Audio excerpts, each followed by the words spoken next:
In this lesson, I'm going to be covering one of my favorite things about the ATS software. I like all of it, but I really like this one. This is a new feature for ATS 5 called institutional mode.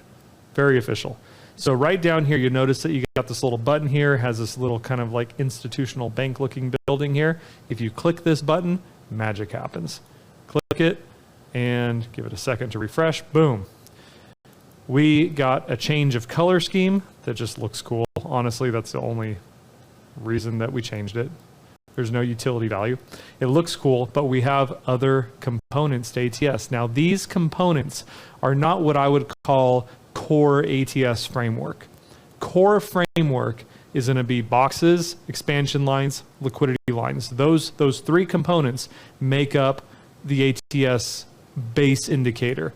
These are enhancements in institutional mode, extra little tools that you can use to give you a even further, deeper insight into the market, into the mind of the banks, but give you just that extra little edge as you get more advanced. Now, you probably want to start, if you're new to trading, you want to start with our simplified view without institutional mode.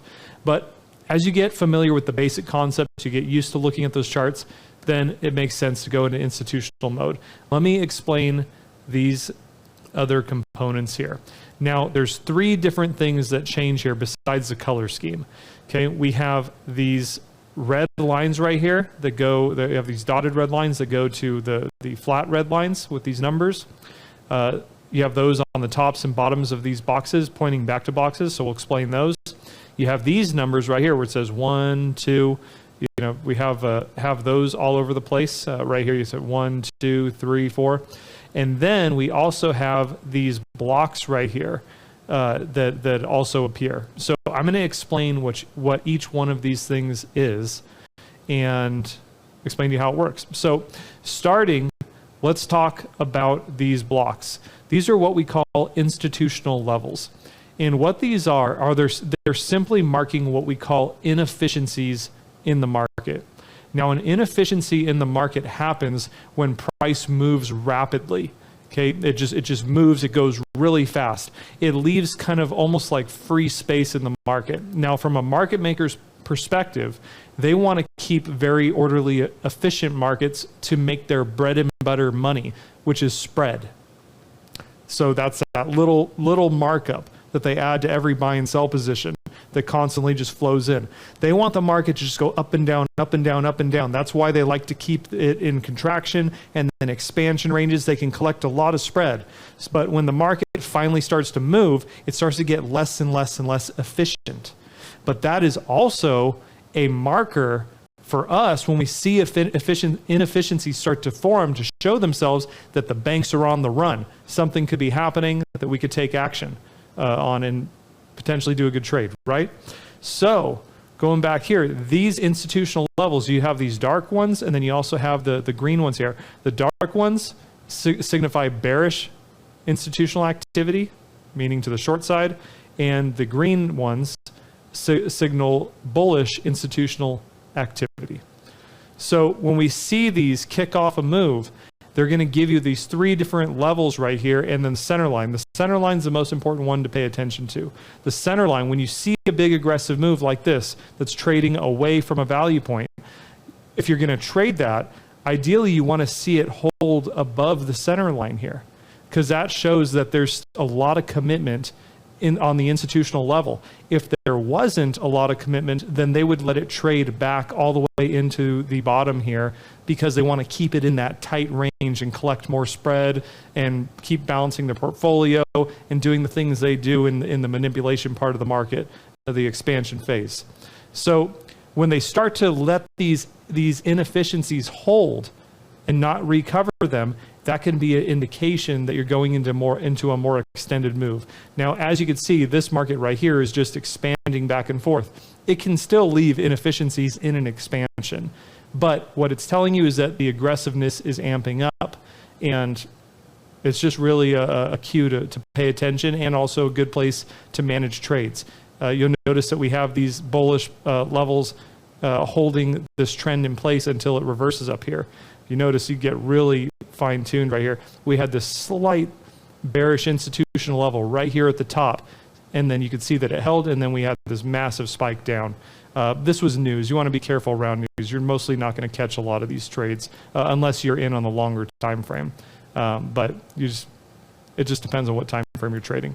So these bearish institutional levels, the same concept. You had this one candle that traveled a long distance, opened up here, closed down here. That's an inefficient candle that's leaving that space behind. So as this market goes down, if you're trading it, again, you really don't want to see the market trade much above these center lines as that move kicks off. When you start trading up into those and around them, then you're typically going back into contraction phase, and you just got to be careful. So those are the institutional levels. The next one I'm going to talk about is the order block projections. That's these red lines right here. These are super cool. So let me first explain kind of the basis of how we came up with these. When you have a market that's contracting and then going into the expansion, the size of the expansion, those legs from top to bottom, show us the range of accumulation that the market makers are currently in. Okay. What we've noticed over time is that the size of that range, by the time the expansion legs are done, no matter how many it has, the size of that range that is left over, if you take it and you add 100% to the top of it, that typically when you finally break out long or short, it'll go at least 100% if it's in the trend phase, typically. If it goes anything under 100%, a lot of times you're coming back into the expansion range because the expansion legs do get bigger and bigger. Hopefully you're following all my finger logic here. So hopefully you could visualize that. So let me go into here and I'll show you. We got some good examples in here. So we'll take a look at this one right here that we're back at. So as you see right here, when we came out, we broke out of this box and then we came through this liquidity line. This liquidity line triggered an order block projection. This order block projection is based on the measurement from this liquidity line to the highest point in the cycle from when this box started. This is where they all start, okay? So if you measure to the top to that liquidity line, it's about 27 pips or so. And you'll notice that right here, that's our order block projection, goes 100% of that distance from that liquidity down based on that measurement.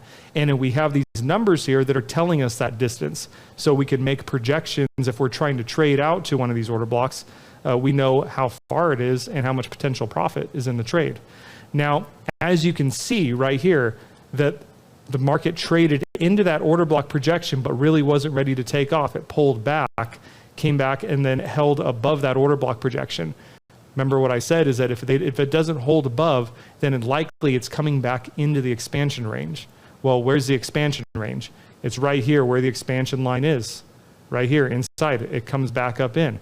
Now, if you hit this level right here, potentially, in this case, obviously the trend was down. But think of this reverse the other way. If you hit that expansion line, then you could look for when we come up through the opposite side of the expansion right here. Here's our breaking point, our liquidity line. These are correlated all the time with liquidity lines. So make sure you understand that. When you come up through, it gives you that order block projection because now the range is bigger. It was only from here to here on the last one, but now it is from this liquidity line right here down to this low. That is the size of the cycle to the liquidity line. That is about 66 pips. What do we have here? There's your order block projection, and it says 66 pips away. So for whatever reason, if you were trading long here, you know that this cycle that you're working within that cycle, that when it takes off, you're going to go a minimum of 66 pips from this liquidity line right here. A minimum.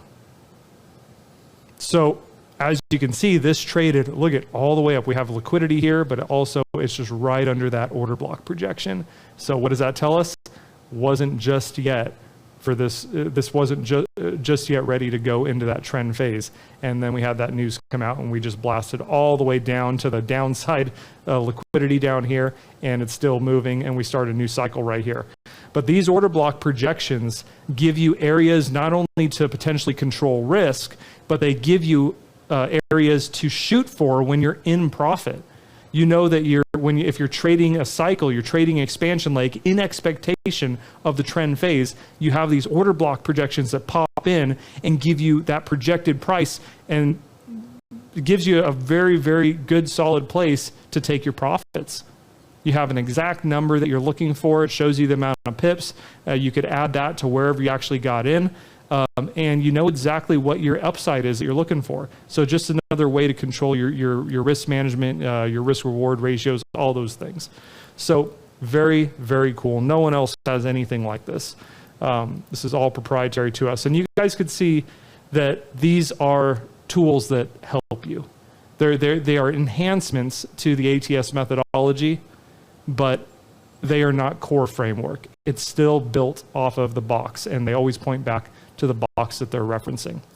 Now, the last thing is our numbers here. See, it says one right here, we got 1, 2, 3, 4. What this is it's simply numbering the expansion legs that are confirmed. That is it. It's very simple. It's showing you that this was the high of the first leg. That came in when we came down through this liquidity line. It put a 1 there.